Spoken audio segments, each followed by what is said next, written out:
I don't know about you, but I've been a little bit skeptical about those coil-loaded freestanding antennas that a lot of people like to use for POTA.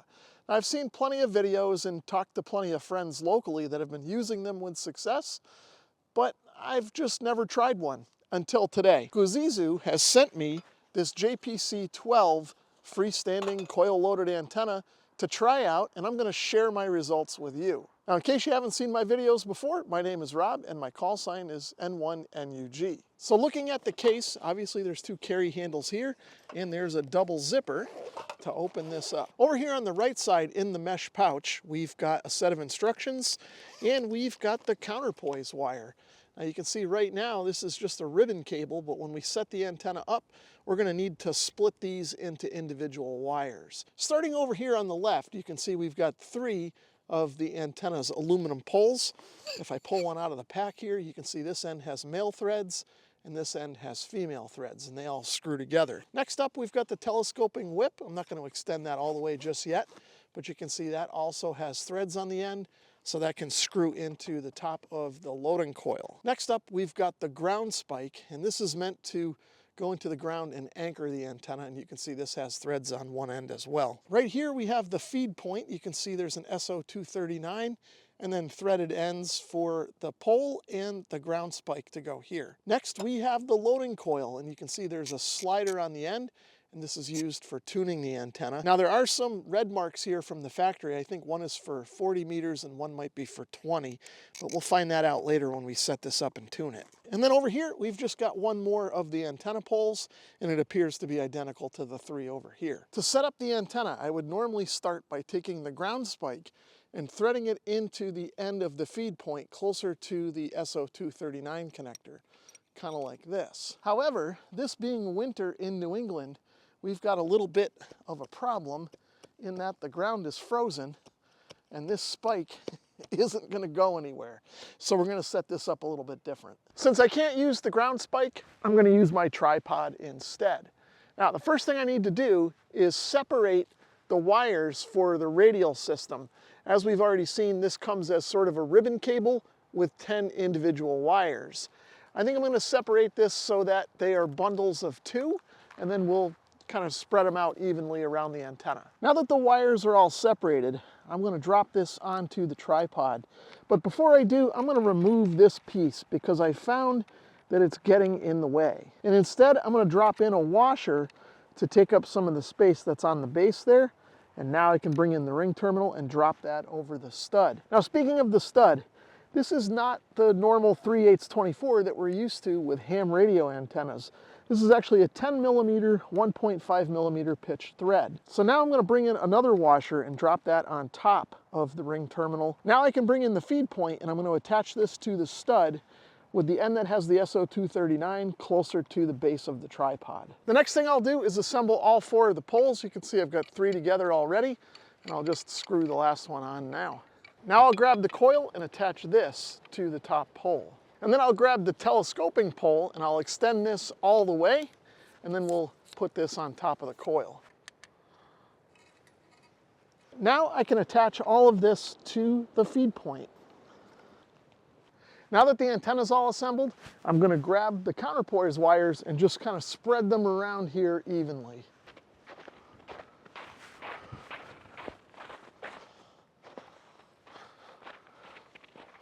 So the antenna seemed pretty easy to set up. In fact, I'd say that it took me longer to get the radials kind of untangled and spread out than it did to assemble the rest of this. Either way, I think we're ready to get an analyzer on here and get this thing tuned. In order to get the antenna tuned where I want, I need to do a combination of moving this slider to different rings on this coil and shortening or lengthening the telescoping portion of the whip. Now for 40 meters, I want to bring the slider down so it's on the coil where the red mark is down here sort of near the bottom of the coil. And I'll also need to shorten the whip by about 10 centimeters. As you can see here, the antenna is tuned up real nice in the CW portion of the 40 meter band. However, you may have noticed in the previous clip that the slider on the coil is twisted just a little bit. Now, I was able to dial in the voice portion of the band by changing the tuning slightly, but it never was quite as good as this. but I think it's because that slider was twisted. Later on when I did a POTA activation, I finally realized the slide was twisted, and I was able to get the SWR just about the same level as you see here in the voice portion of the band. Although I didn't grab a screenshot of it, so I can't show it to you. The antenna tuned up real nice in the CW portion of the band.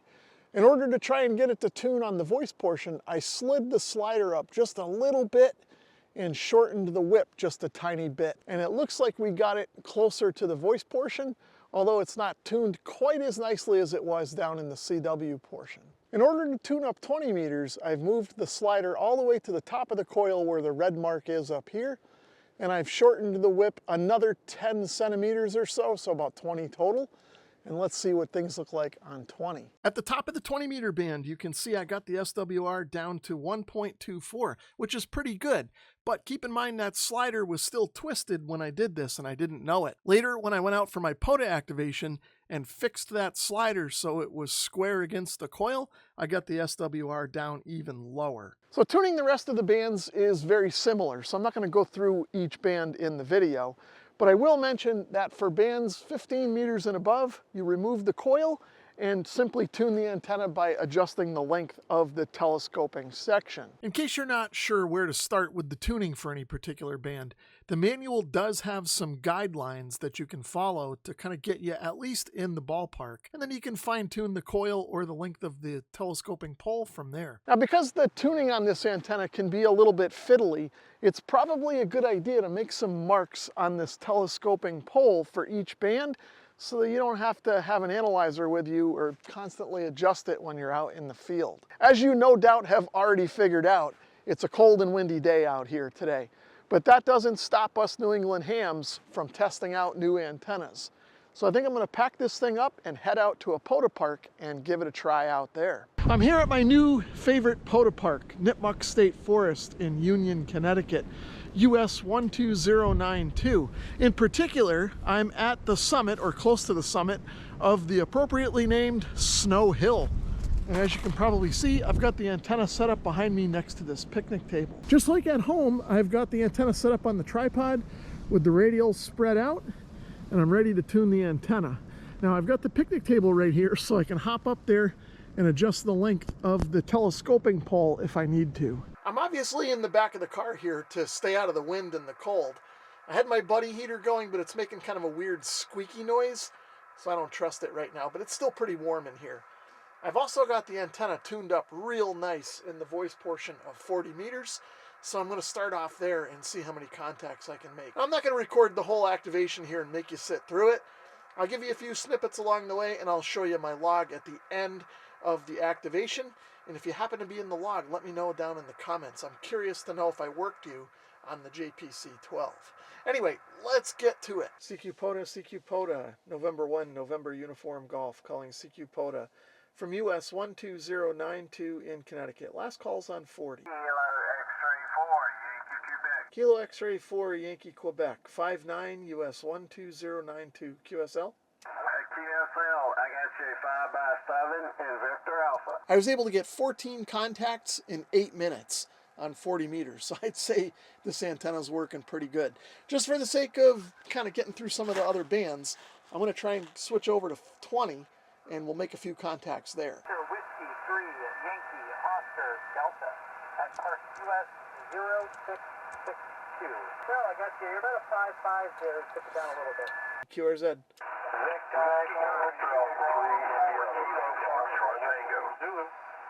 Station ending in Foxtrot Tango. This is a park-to-park station, Kilo Bravo 4, Kilo Foxtrot Tango, KB 4 KFT, park number US 0662 in Georgia. N1 NUG QRZ. Let's see, I think I heard a park-to-park. Go ahead.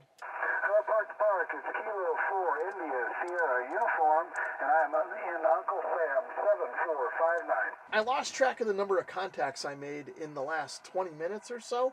I'll put the exact number down here, but it was somewhere around 30 in 20 minutes or so. So I'd say this antenna is working. Now it is starting to get kind of late in the day. The sun is starting to go down. I'm going to try and switch over to 15 meters and just see how it does, see if we can make a few contacts before I've got to leave.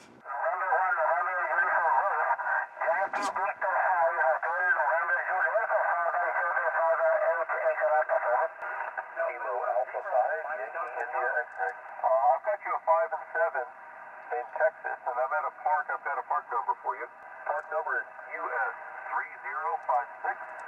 That's US 3056, Sheldon Lake State Park. So I made 62 contacts across 3 bands in about 52 minutes, and that includes taking the time to jump out of the car and go adjust the antenna and tune it and all of that stuff. So I'd say that's not too bad. This antenna is working quite well and was actually fairly easy to deploy on this cold winter day. As promised, here's a look at my activation log, starting with the first contact down here at the bottom. Let me know down in the comments if you see your call sign in the log. Even though this was the first time I was using the JPC-12 out in the field, and really the second time overall, once I got the antenna set up and in position, I found that I didn't have any trouble at all tuning it where I wanted to in any of the 3 bands that I tried. But as I said earlier in the video, I think it's still a good idea to make some marks on the telescoping pole, either with various colored Sharpies, or maybe you can scribe something into the metal without damaging it. When I first took a look at this antenna on paper, my expectations of it weren't very high. I knew it would work, but I figured its performance and sort of convenience would be similar to that of, say, like a ham stick. However, now that I've had a chance to get this antenna in my hands, touch it, feel it, assemble it, and bring it out on a real-world POTA activation, I'm pleased to report that my expectations were kind of low. The material and build quality are better than what I expected. And you kind of saw that earlier in the video when we took a closer look at assembling this thing. As far as durability goes, time will tell on that, but based on the build quality and the material, I think it should hold up fairly well to normal portable ham radio usage. Now, as far as portability goes, I really like the form factor. I like the fact that we can very quickly and easily break the antenna down and store it in its carry case, and then pack that in a suitcase or a backpack or something and take it where I need to go. And similarly, deployability is excellent. I can have this thing put together and on the air in probably less than 5 minutes. As I already mentioned, the biggest challenge is fiddling with the radials.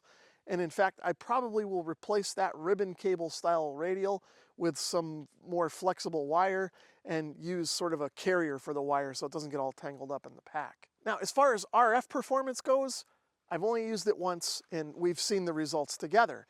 It actually worked pretty well. However, that's going to change over time with band conditions and things like that. So I guess time will kind of tell on that, but my initial impression is that it works probably better than a ham stick, especially the fact that I can tune this much easier out in the field than I can a single band ham stick. If you're interested in learning more, I will of course have an affiliate link in the video description below, so check that out if you're interested. That's all I got for now. 7-3, and thanks for watching.